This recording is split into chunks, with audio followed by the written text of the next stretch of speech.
Shalom प्रियो, मसीह network channel में आप सबका स्वागत है। आज हम रॉनी कॉलमैन के बारे में जानेंगे। रॉनी कॉलमैन का जन्म 1964 में अमेरिका के लुसियाना में हुआ था। बीएससी पढ़ने के बाद कोई जॉब न होने के कारण उन्होंने अमेरिकन पुलिस में ज्वाइन कर लिया। उनके साथ काम करने वाले एक ऑफिसर के द्वारा रॉनी ने पहली बार जिम शुरू किया और उनके एक दोस्त जिनका नाम डॉबसन था, जो जिम के ओनर भी थे, उनके जिम में रॉनी को लाइफ टाइम मेंबरशिप भी मिल गया। पहली बार 1995 में कनाडा प्रो कप रॉनी ने जीतकर अपनी प्रवीणता को लोगों के बीच में दिखाया था। मगर रॉनी कॉलमैन ने जब मिस्टर ओलंपिया में पहली बार पार्टिसिपेट किया तब उनको कोई भी जीत हासिल नहीं हुआ।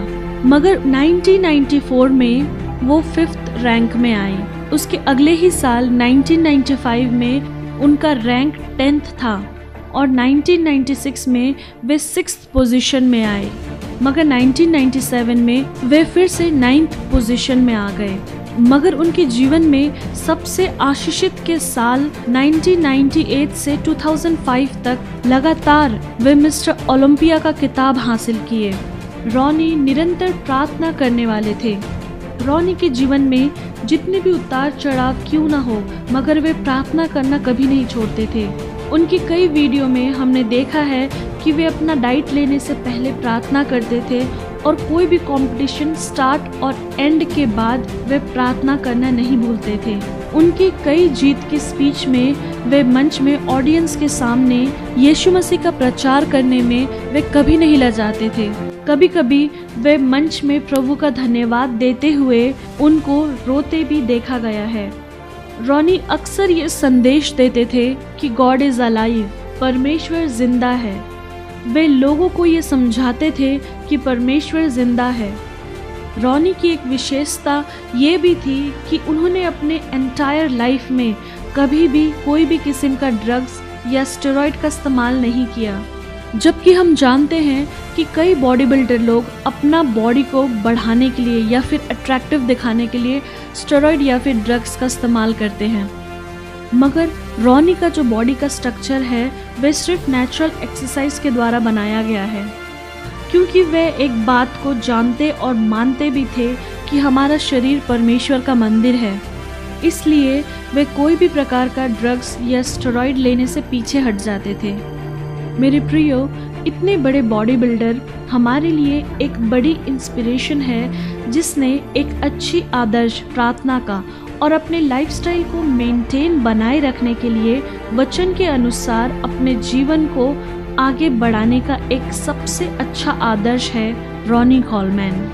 आजकल रॉनी कॉलमैन अपने घर में आराम कर रहे हैं। बताया जाता है कि उनके कमर में कई सर्जरी होती रही बीते दिनों में। इस वजह से डॉक्टर ने रॉनी को बेड रेस्ट बोला था। प्रियो, हम सब उनके लिए प्रार्थना करें कि वे जल्द से जल्द ठीक हो जाए और अपनी बाकी की उम्र में प्रभु को महिमा देते हुए आगे बढ़े।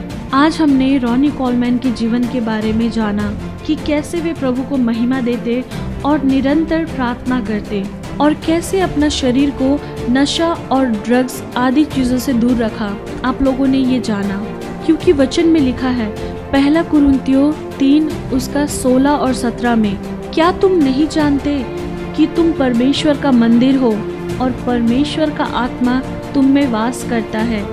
यदि कोई परमेश्वर के मंदिर को नाश करेगा तो परमेश्वर उसे नाश करेगा, क्योंकि परमेश्वर का मंदिर पवित्र है और वे तुम हो।